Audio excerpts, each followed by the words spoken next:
Bom dia, pessoal. Vamos dar continuidade à nossa matéria de educação corporativa.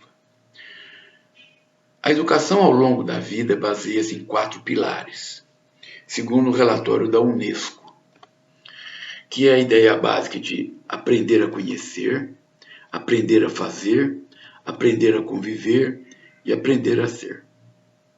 Basicamente, são conceitos, digamos assim, essenciais para que nós possamos ter uma boa convivência. Nós não podemos esquecer que quando nós falamos em convivência, nós não estamos falando só de alguma coisa unilateral, né? A convivência em casa, ou a convivência no trabalho, ou a convivência na escola. Não. Esse conhecimento, ele tem que ser uma convivência generalizada, porque nós não podemos dividir o meu eu pessoal do meu eu profissional. Nós já comentamos a respeito disso. Né? O que eu sou no trabalho é o reflexo do que eu sou na minha casa. O que eu sou na minha casa é um reflexo do que eu sou na minha vida em qualquer lugar. Então, se eu sou uma pessoa simpática, eu sou simpático em todos os lugares, em todos os momentos. Né? Posso até enganar um pouco, né? Posso ser mais educado, por exemplo, em determinado ambiente e menos educado em outro. Mas, fatalmente, alguém que começar a me observar com um pouco mais de atenção, de acuidade, vai perceber que eu estou enganando. Né? É isso que acontece muitas vezes quando nós entramos num trabalho e nós somos contratados para fazer um determinado serviço e que as pessoas às vezes falam, nossa, você parecia uma pessoa assim, você é uma pessoa diferente. Né? Por quê? Porque às vezes até para a gente conseguir esse trabalho, a gente foi mais educado, foi mais solícito, foi mais simpático, foi mais afável, né? E com o correr do tempo nós fomos mudando, digamos assim, mudando para o nosso eu natural. Em realidade, aquele eu que eu mostrava no início não era eu de verdade. Né? E esse é um ponto fundamental de convivência, né? Porque nós temos que aprender efetivamente a sermos melhores, para que nós possamos conviver melhor. E nessa convivência, nós temos que aprender exatamente a conhecer, a fazer, a conviver e a ser. O aprender a conhecer é a combinação de uma cultura geral, que é ampla e tem a possibilidade de estudar em profundidade um número reduzido de assuntos, ou seja, aprender a aprender para beneficiar-se das oportunidades oferecidas pela educação ao longo da vida. Quando a gente fala em educação, não é só educação na faculdade, mas é a educação, por exemplo, de saber se portar em casa com os familiares, é a educação de saber se comportar no trabalho com seus colegas de trabalho, né? Saber conviver com seu chefe, saber conversar, saber aceitar uma crítica. Tudo isso é uma ideia de conhecimento. Quanto mais conhecimento eu tenho, melhores possibilidades eu tenho de poder demonstrar esse meu conhecimento em situações que me apareçam no dia a dia e aproveitando essas oportunidades, galgar degraus maiores que eu gostaria. O aprender a fazer, a fim de adquirir não só uma qualidade profissional, mas uma maneira mais abrangente, a competência que torna a pessoa apta a enfrentar numerosas situações e a trabalhar em equipe. Trabalhar em equipe é aquele inferno, né? Vocês já devem ter passado por isso na ideia, por exemplo, de montar uma equipe aqui na escola. Né? Vamos fazer um grupo, né, para a gente poder estudar. Aí você vê que, putz grila, né? É um que não vai, é o outro que não cumpre horário, é o outro que não quer saber de nada, é o outro que não larga do celular. Ou seja, esse trabalho em equipe, ele é dificultado exatamente porque muitas vezes nós não temos essa ideia realmente dessa convivência de trabalhar em conjunto, né? De ser compreensivo, de saber se expressar, de saber entender o outro e daí afora.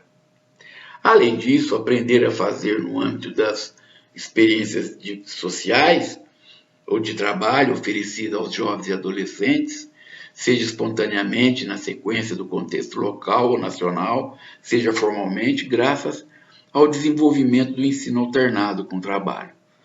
Hoje em dia, vocês têm passam por uma experiência difícil, de um lado, eu acho, que é trabalhar o dia inteiro e estudar à noite, né? Porém, isso faz com que vocês tenham, muitas vezes em sala de aula, um aprendizado melhor, porque muitas das situações, das matérias que são dadas em sala de aula, você já tem condições de aplicar diretamente, ou não, né? Por quê? Porque muitas das matérias são extremamente teóricas, né? E não dá para aplicar. O que você aprende em sala de aula não é o que acontece lá fora. Isso também é muito comum. E aí você tem que ter essa condição, digamos, de perceber que determinadas situações, determinada matéria que é dada em sala, você pode colocar lá fora. Outras você não pode, né? Então você percebe que já desde o começo já é pedido para você uma sintonia, digamos, em dois locais, né? Que é o seu local de trabalho e o seu local de estudo. E aí fica muito ligado à sua própria... como é que eu vou dizer? Fica ligado muito à tua própria situação de entendimento do que pode e o que não pode aplicar, o que deve e o que não deve, né? E o que não pode, efetivamente, porque o que eu estou aprendendo é uma porcaria, não serve para merda nenhuma. Para que eu estou aprendendo isso? E tem outras coisas que você fala, gente, nossa, se eu fizer isso aqui lá no meu trabalho, essa ideia desse aprender a fazer, que nós sempre comentamos que é fundamental para que nós melhoremos as pessoas, consequentemente as pessoas mudarão a sociedade. A ideia do aprender a conviver é o desenvolvimento da compreensão do outro, a percepção da interdependência, né? Ou seja, eu preciso de você e você precisa de mim. Eu tenho que entender você e você tem que me entender também, né? E nesse processo de entendimento, nessa interdependência, nós temos a realização dos projetos comuns e esse preparo para gerenciar conflitos, porque eu falo alto e você não gosta que eu fale alto. Então você me pede para falar mais baixo. E eu tenho que, nesse aprendizado de convivência, perceber que a maneira que eu falo gera conflito para você. Então, como eu não quero que gere conflito, porque eu quero conviver com você, porque nós temos que ter essa interdependência, eu falo mais baixo. Tá certo? Então, eu tenho essa necessidade, e você também tem essa necessidade, de estarmos sempre ouvindo o outro, né? Por quê? Para que nós possamos minimizar os conflitos. E aí, nesse respeito mútuo, digamos, nesses valores pelo pluralismo, né? Ou seja, essa divergência extremamente acentuada e extremamente grande, digamos assim, para nós podermos efetivamente, nessa compreensão mútua, viver em paz. Basicamente isso. O aprender a ser. Aí a ideia é que para desenvolver o melhor possível a personalidade, estar em condições de agir com uma capacidade cada vez maior de autonomia, discernimento e responsabilidade pessoal. Com essa finalidade, a educação deve levar em consideração todas as potencialidades de cada indivíduo. Memória, raciocínio, estética, capacidade física, aptidão para comunicar-se daí afora. Esse aprender a ser é efetivamente eu conseguir conviver com as pessoas dentro do desenvolvimento das minhas potencialidades. Então eu não sou tão bom para escrever, mas eu sou bom para comunicar. Você não é bom para comunicar, mas você é bom para escrever. Então eu reconheço o teu mérito e você reconhece o meu. E nós vivemos.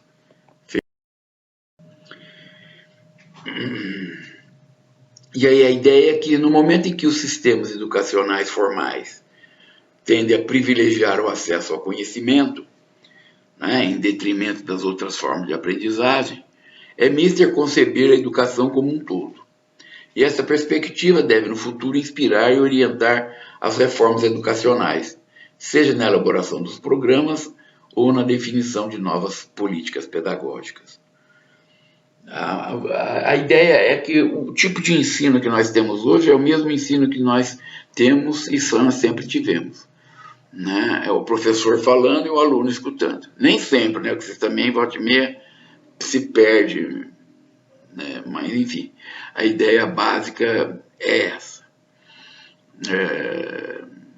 O que nós estamos fazendo, pensando, quem sabe nós, não digo nós, eu e você, mas o que se pensa hoje em dia é mudar essa maneira de ensino, digamos assim. Então, hoje, por exemplo, vocês já têm conhecimento que existem escolas que elas dão aula, o computador ligado para todos os alunos.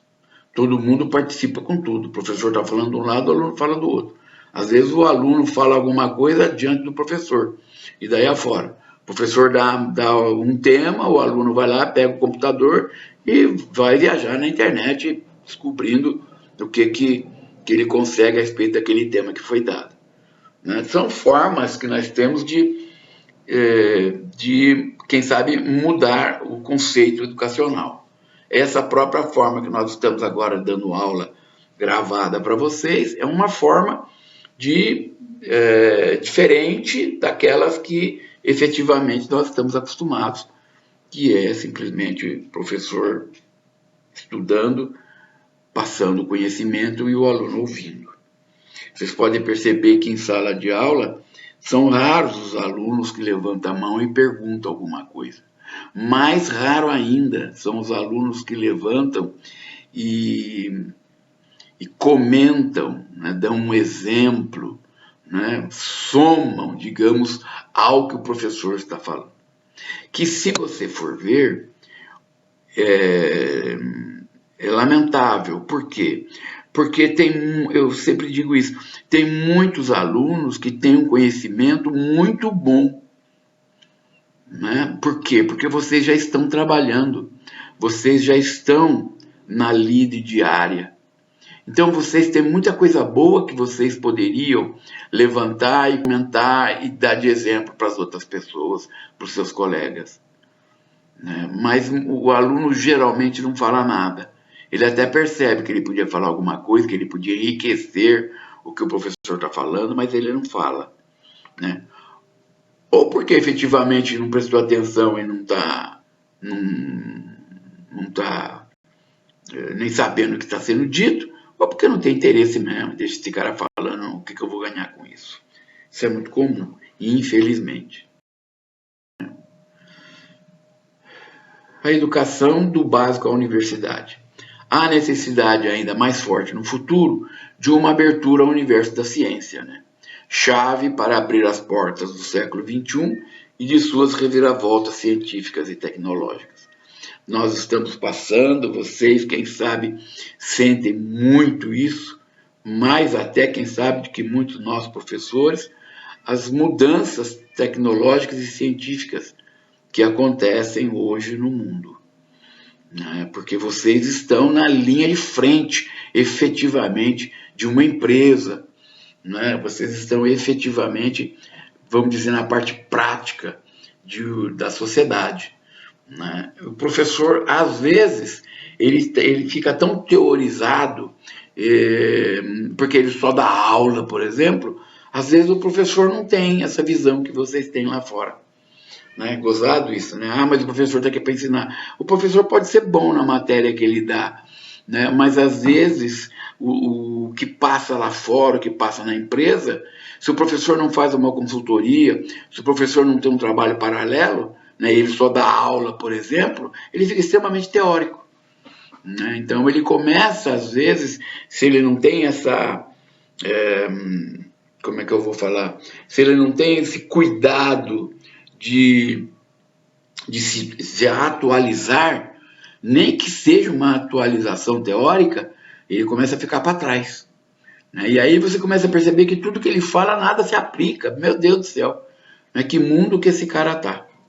Né? Por isso a necessidade do professor continuar estudando, a necessidade do professor trabalhar um pouco, fazer uma consultoria, ou pelo menos, quem sabe, o professor conseguir fazer uma dinâmica em sala de aula onde os alunos ajudem na aula. Né? Então, eu não tenho esse conhecimento, por exemplo, mas eu faço uma aula dinâmica de tal forma que eu consigo fazer com que os alunos me ajudem a passar esse conhecimento prático que eu não tenho para os outros. Isso é muito legal. Né? É uma convivência extremamente... A ideia é que, em geral, nós precisamos privilegiar em todos os casos a relação entre professor e aluno.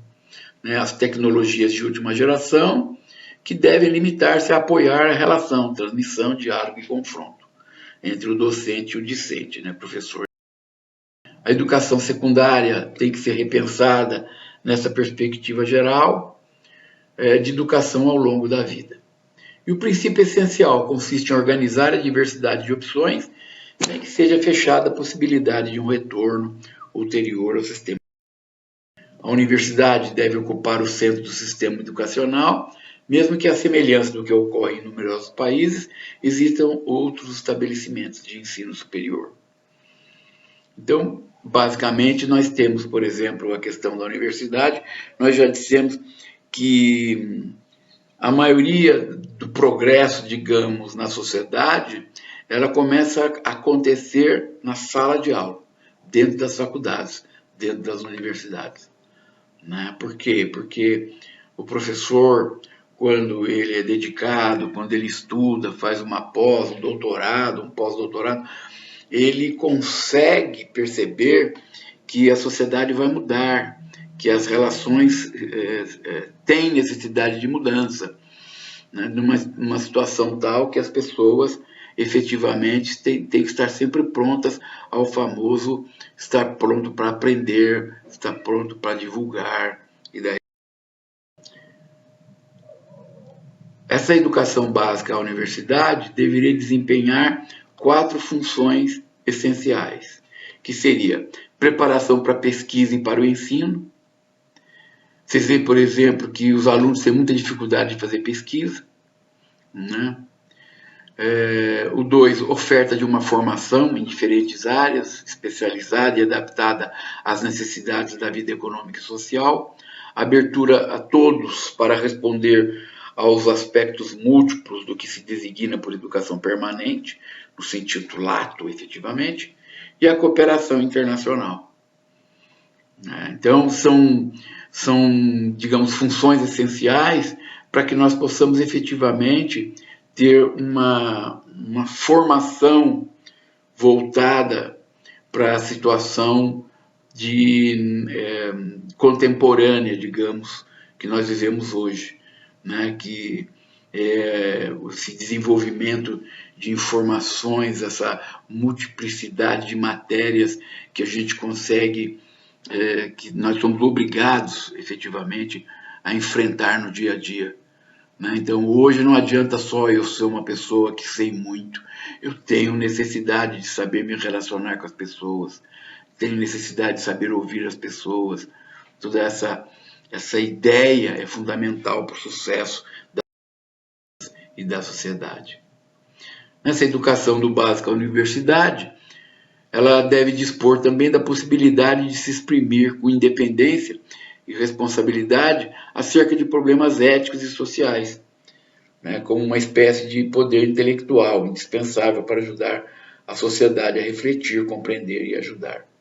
Então, nós temos problemas éticos, né, que nós estamos percebendo que a ética hoje está sendo extremamente solicitada para o mundo atual, e sociais, que é o entendimento entre pessoas de raças diferentes, de língua diferente. Vocês veem hoje, por exemplo, a quantidade de estrangeiros, né, que tem no nosso país, a quantidade de pessoas que vão para outros países, e essa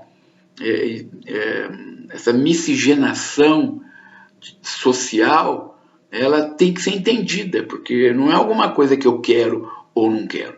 Aqui mesmo na faculdade, nós temos estrangeiros aqui dentro que estudam, estão sentados conosco, estão se capacitando e amanhã vão competir conosco num trabalho, num desenvolvimento.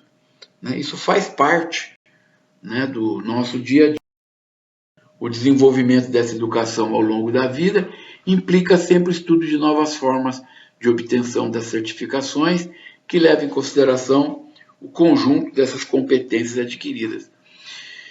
Nós ainda temos essa necessidade do diploma para nós podermos nos candidatar a uma determinada vaga, né? A ideia básica é que muitas vezes o diploma é um pedaço de papel, basicamente. Né? Eu sempre digo isso em sala, né? O diploma é a chave para você entrar, mas ele não é garantia que você vai ficar naquela porta que você atravessou e que agora você está atuando.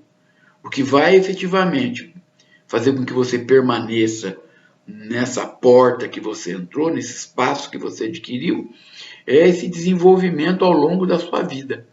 Né? É o que você sabe, é o seu eu que você conseguiu desenvolver, né? É a sua capacidade de compreensão, é a sua capacidade de relacionamento, a sua capacidade de saber ouvir, de saber se expressar, e daí a... Ok. Dados, informação e conhecimento. O que são dados? São observações documentadas ou resultados de medição. A disponibilidade dos dados oferece oportunidades para a obtenção de informações. Eles podem ser obtidos pela percepção através dos sentidos, né, por exemplo, a observação, ou pela execução de um processo. Então, nós temos os dados, o mundo físico, comportamental, sensorial, onde eu observo ou meço. Nessa observação e nessa medida, eu faço as medições documentadas e o mundo físico é uma execução de uma tarefa. Essa medição é o tempo gasto para realizar a tarefa. Um instrumento, por exemplo, seria um cronômetro, né? Um marcador de tempo. E a medida são os minutos que eu gastei para fazer essa tarefa. No mundo comportamental, eu tenho a realização de uma reunião, por exemplo. Essa medição é a atitude das pessoas na reunião. Um instrumento de medição é a observação. E a medida é a atitude positiva, negativa ou neutra. Então vocês notam que a gente faz uma relação entre uma parte teórica e uma parte prática, né? Então essa realização da reunião, medir a atitude das pessoas e qual é o instrumento que eu usei e a medida que é o lado que eu preciso. No mundo sensorial é provar um alimento, a medição é o aroma, o instrumento de medição são os provadores, né, as pessoas que vão lá e provam esse alimento. E a medida, se é ruim, se é bom. E a ideia da informação? É um conjunto organizado desses dados que nós vimos anteriormente, que constitui uma mensagem sobre um determinado fenômeno ou evento. A informação permite resolver problemas e tomar decisões, tendo em conta que o uso racional é a base do conhecimento. E aí, outra perspectiva nos indica que a informação é um fenômeno que confere significado ou sentido às coisas, já que através de códigos e de conjuntos de dados, forma modelo do pensamento humano.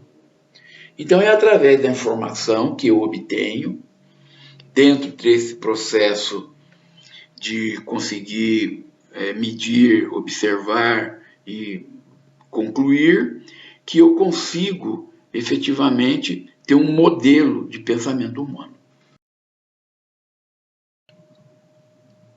Segundo o autor Richard Wurman, em seu livro A Ansiedade de Informação, podemos organizar as informações por categoria, tempo, localização, alfabeto. Categoria, tipo de dados e informações. Nós podemos, por exemplo, definir por cores, né? O tempo funciona na questão de eventos e atividades que necessitem de uma linha de tempo. A localização pode ser atribuída na seleção de sua preferência, na parte de comparar ou examinar uma informação. Ou seja, podemos usar como exemplo um mapa ou disposições de itens em uma sala. Nós usamos muito, né, o Google Maps hoje para fazer a localização. E o alfabeto.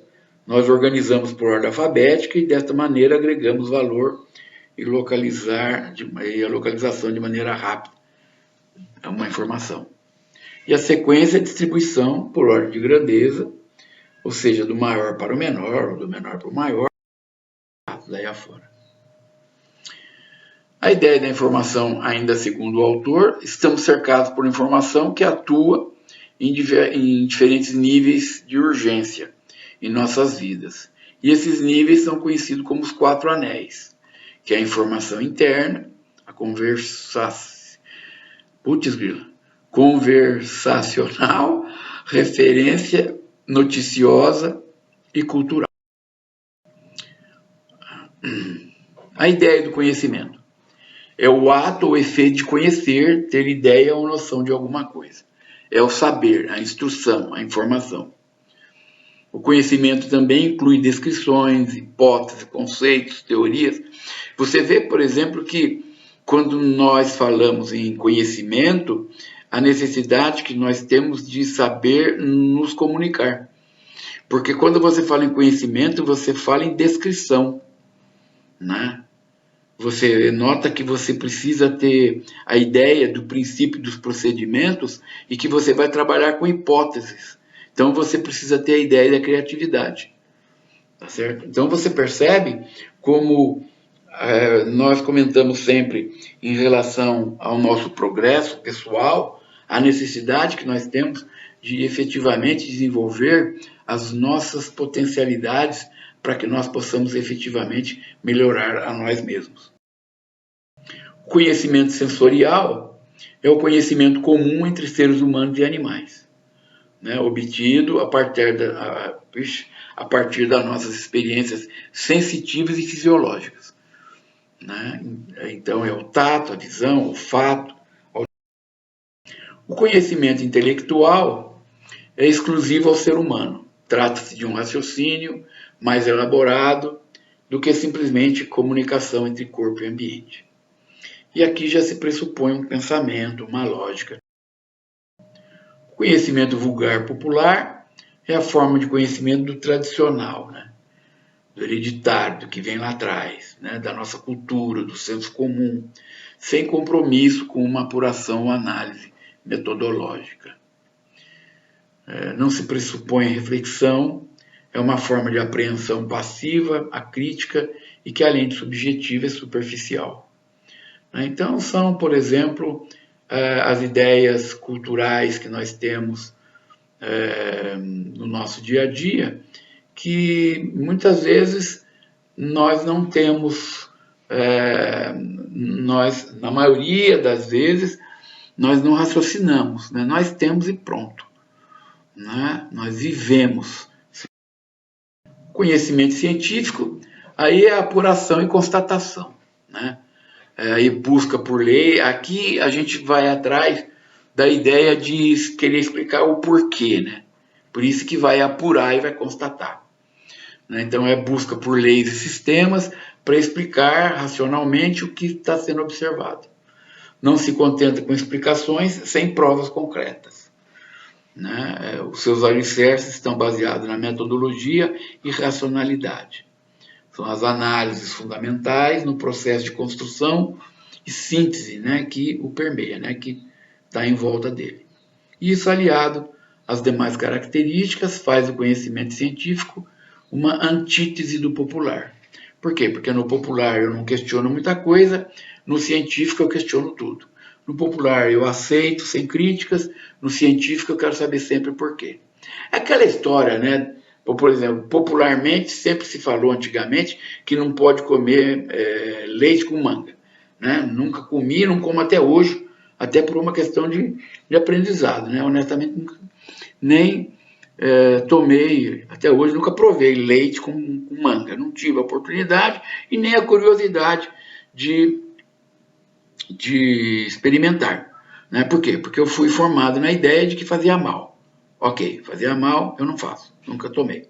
Hoje em dia, é normal, as pessoas, alguém foi lá e provou, né, através da experiência, foi lá, tomou um pouquinho, né, lógico, não deve ter tomado 2 litros de leite com manga, né, deve ter tomado um golinho, outro golinho, não sentiu nada, tomou um copo, virou e falou, gente, esse negócio é uma baboseira, né, não é verdade. Basicamente, a ideia é essa, né, do conhecimento popular. E o filosófico? Aí entra muito a ideia da construção de ideias e conceitos. Né? São as pessoas que buscam, estudiosas, que buscam as verdades do mundo, sempre perguntando, sempre debatendo, sempre conversando, sempre questionando. Né? E aí, de uma certa forma, se assemelha ao mundo científico. Né? Por quê? Porque ela se vale de uma metodologia experimental. Né? Se distancia do científico porque trata de questões que a gente não toca, né? Não, são imensuráveis, né? Metafísicas. E a partir da razão do homem, o conhecimento filosófico prioriza seu olhar sobre a condição humana. Né? Então, um Cortella da vida, aquele outro careca lá, o Katz, putz, esqueci o nome daquele outro lá, são pessoas ligadas a esse pensamento filosófico, pessoas cultas, né, que têm condições de efetivamente pensar em situações, pensar em valores, né, estão sempre filosofando, debatendo, em busca de uma verdade, em busca de uma melhora da sociedade daí afora. O conhecimento teológico aí é o conhecimento adquirido a partir da fé, né, da teologia, fruto da revelação da divindade. A finalidade deles é provar a existência de Deus, né, falar sobre os textos bíblicos e daí afora. Baseia-se, muitas delas, em experiências espirituais, históricas, arqueológicas, daí afora. E a ideia do conhecimento intuitivo, né? Que é inato ao ser humano, né? O conhecimento intuitivo diz respeito à subjetividade, né? São as nossas percepções do mundo exterior e a racionalidade humana.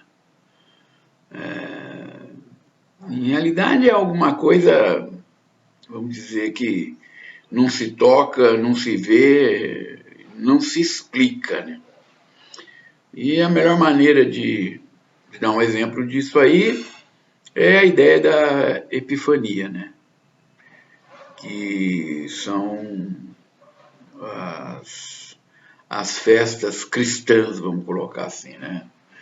Que é manifestação ou aparecimento reveladores de qualquer divindade, né? Então, as festas dos Reis Magos, Semana Santa, são todas ligadas a essa ideia intuitiva, né?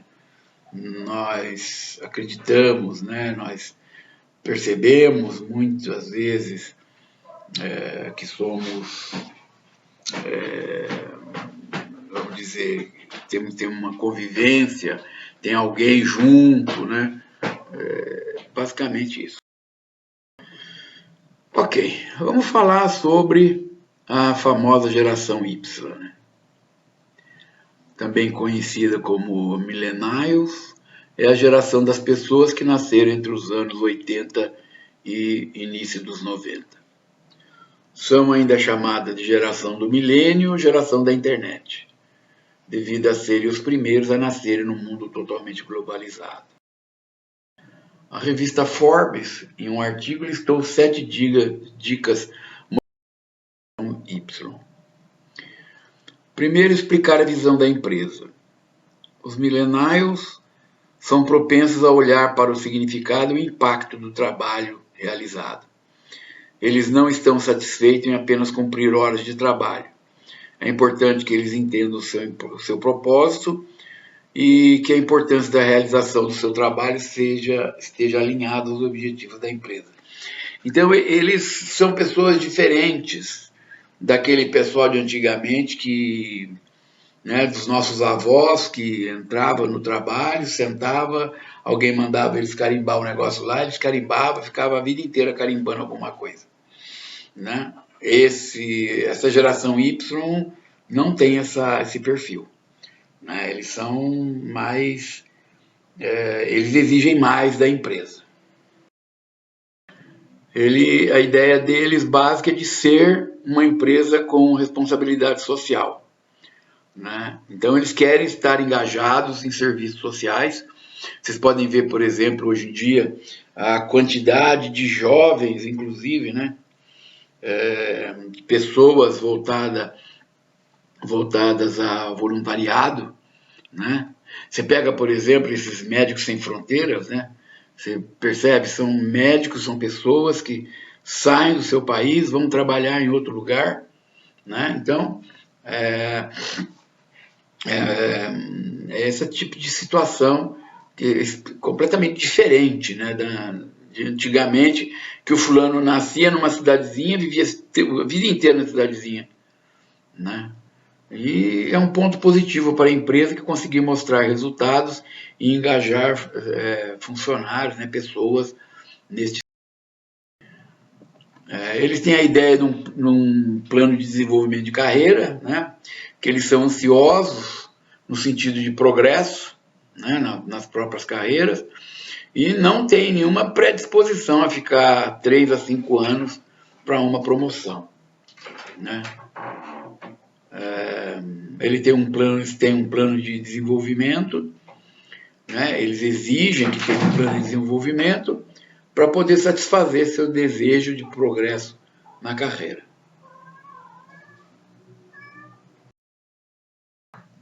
Incentivar e regularizar a cultura do feedback. Então, eles têm, responde bem ao estímulo e ao feedback imediato. A empresa tem que deixar muito claro desde o início que recompensa a realização de um bom trabalho e manter uma linha de comunicação aberta para que eles possam acompanhar seus próprios desempenhos e saber como podem melhorar. É necessário oferecer mais flexibilidade, né? Eles exigem isso, né? Que é o equilíbrio entre o trabalho e a vida pessoal. Para eles é um ponto muito significativo no que tange a retenção deles na empresa. É uma geração capaz de trabalhar a qualquer hora, de qualquer lugar, né? Com a conexão de internet. Vocês podem ver, por exemplo, nessa época de quarentena, né? A quantidade de funcionários, de pessoas que estão trabalhando em casa, né? Por quê? Porque para eles a internet não é nenhuma dificuldade, né? Eles nasceram nessa época, então consegue.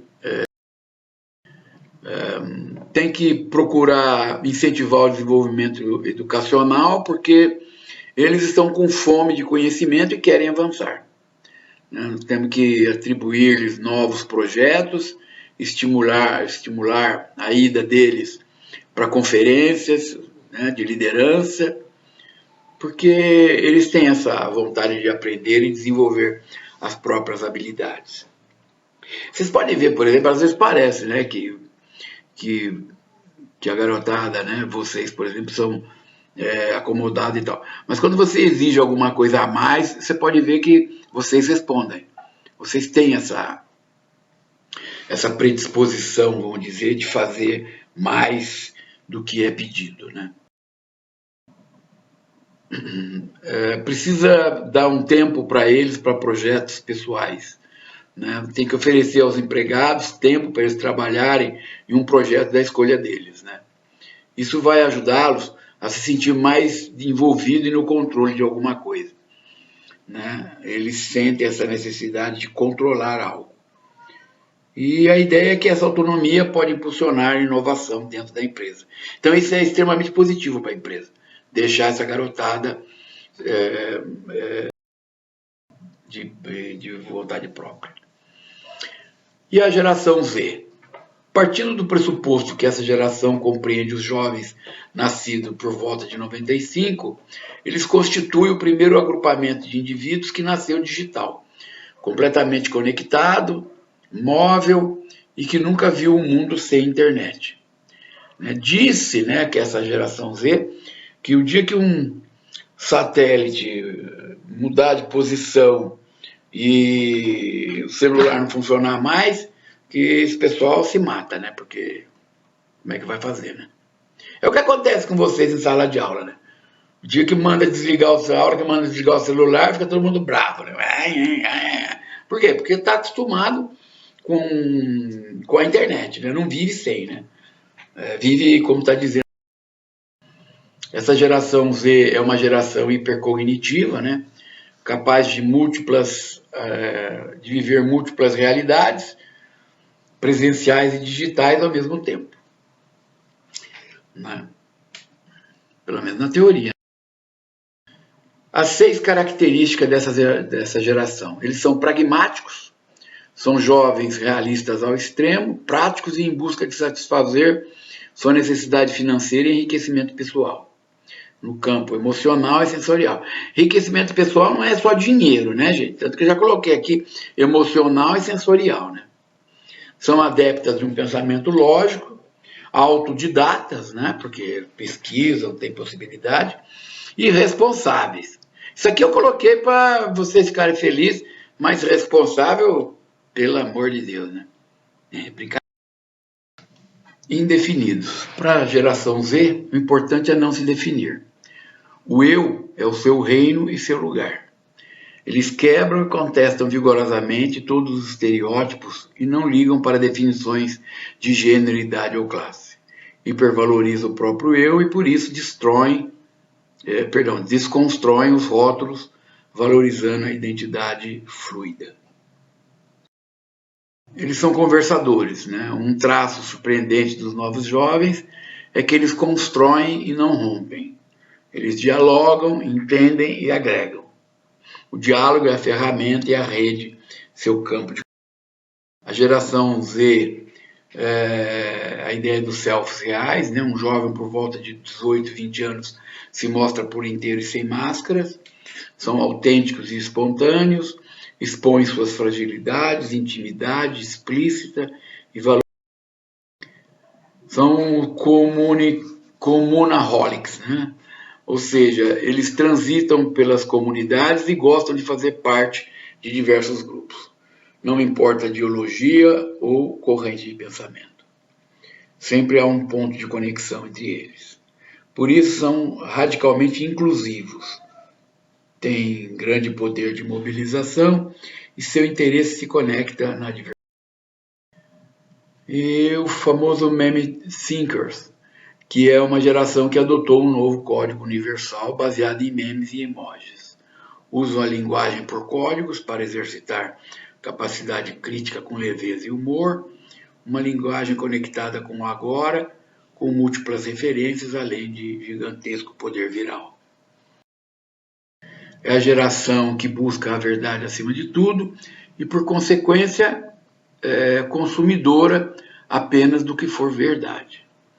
Os desdobramentos dessa busca são evidentes e eles são realmente multitarefas. Conversam com alguém, chamam um Uber e enviam o WhatsApp para o grupo da escola.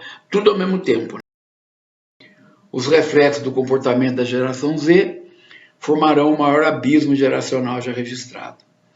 Poucos modelos existentes são referenciais para esses jovens, porque na cabeça deles as empresas têm que ser éticas, acessíveis e singulares. Isso significa que eles buscam empresas nas quais o marketing é o guardião da ética e não das promessas vãs e da comunicação unidirecional. Vocês percebem, por exemplo, que a ideia do marketing, né, de fazer valer o que interessa para a empresa, para eles não tem vamos dizer, não tem aprovação dessa geração Z. Né? Eles estão atrás da ética. Vocês mesmos, né, quando vocês estão na empresa, ou mesmo quando vocês veem alguma coisa na vida social de vocês ou na escolar, vocês, quando vê alguma coisa errada, alguma coisa que podia ser melhor, vocês têm essa observação. Né? Vocês não concordam, pode não falar nada, mas vocês não concordam, você acha que não foi justo, e daí afora. E, finalmente, a singularidade irá exigir que cada consumidor seja reconhecido como único, justamente porque prevalece o reino do eu. Como o Z é hipercognitivo, capaz de transitar por múltiplas realidades, ele é hipersonalista. Né? Então, quer a experiência radicalmente customizada, ou seja, feita para ele. É essa que é a ideia. Okay? Em resumo, a geração Y, também conhecida como Millennials, é a geração das pessoas que nasceram entre os anos 80 e início dos 90. E a geração Z é a geração dos jovens nascidos por volta de 95 e que constitui o primeiro agrupamento de indivíduos que nasceu digital, conectado, móvel e que nunca viu um mundo sem internet. Então vocês veem que mesmo numa certa proximidade, por exemplo, entre geração Y e geração Z, pode existir uma certa diferença, né? Porque quem efetivamente nasceu conectado é a geração Z, que é o pessoal que nasceu por volta de 95, né? Que já nasceram com a internet. A geração Y, muitos deles tiveram que se adaptar à internet, né? Porque a internet, por exemplo, no Brasil, assim, a nível comercial, por exemplo, ela começou na década de 90. Então, quem nasceu na década de 80, por exemplo, não teve acesso ainda a essa tecnologia de maneira que pudesse realmente viver num mundo, digamos, que nós estamos vivendo hoje. Ok?